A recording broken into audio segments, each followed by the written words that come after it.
Praise the lord. పిల్లరా, మరొక నూతన ఉదయకాల సమయంలో దినవాక్యాన్ని చదువుకుందాం. పరిశుద్ధ గ్రంథంలో నుండి యెషయా గ్రంథము 29వ అధ్యాయము 19వ వచనం. ఐజయా 29:19.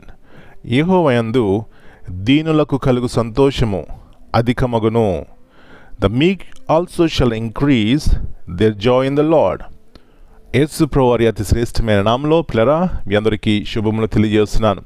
మరి యొక్క నూతన శ్రేష్టమైనటువంటి ఉదయకాల సమయాన్ని బట్టి దేవునికి కృతజ్ఞతాస్తులు చెల్లించుకుందాం. దీని యందు సంతోషించి ఆనందిద్దాం. పిల్లరా, ఇక్కడ మనం చదువుకున్న వాక్యంలో చూసినట్లయితే యెహోవా యందు దీనులకు కలుగు సంతోషము అధికమగును.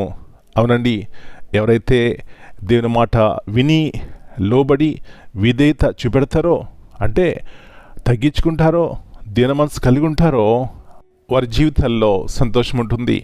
ఎవరైతే గర్వంగా ఉంటారో పిల్లరా, వారు లోబడరు, తగ్గించుకోరు, దేవుని యొక్క మాట వినరు, కుటుంబాల్లో మాటలు వినరు, అంటే ఆ కుటుంబంలో సమాధానం ఉండదు.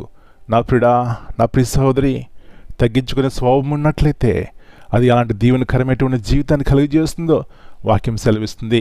తగ్గించుకునేవారు ఉంటే ఆ కుటుంబంలో ప్రేమ ఉంటుంది పిల్లరా. తగ్గించుకునేవారు ఉంటే క్షమించుకుంటారు, సమాధానం కలిగి ఉంటారు.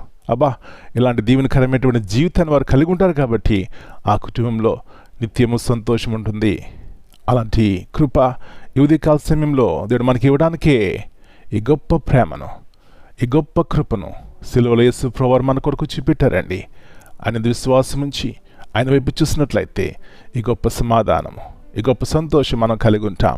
అలాంటి కృప దేవుడు మనందరికీ దయచేయను గాక. ప్రార్థన చేసుకుందాం. పరలోకముందున్న మా తండ్రి, పరిశుద్ధమైన దేవ, మరి నూతన ఉదయకాల సమయాన్ని బట్టి మీకు వందనాలు నాయనా. ఈ ఉదయకాల సమయంలో మా జ్ఞాపకం చేస్తున్నారు. మాకు దీవెనకరమైనది, మాకు మేలుకరమైనది, మా కుటుంబాలకు మేలైనది ప్రభువా. దీనత్వం కలిగి ఉన్నట్లయితే మా కుటుంబాల్లో సమాధానం ఉంటుంది, సంతోషం ఉంటుంది. ఇలాంటి ఆత్మ ద్వారా ప్రతి ఒక్కరు నడిపించండి.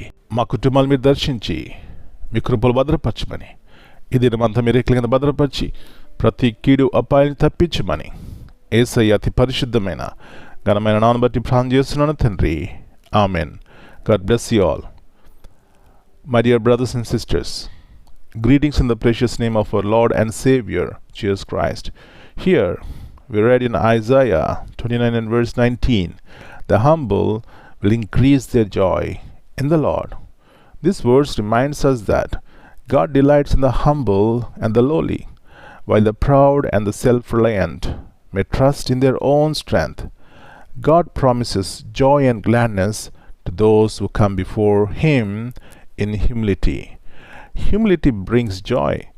True joy is not found in pride or riches, but in a humble heart that trusts God.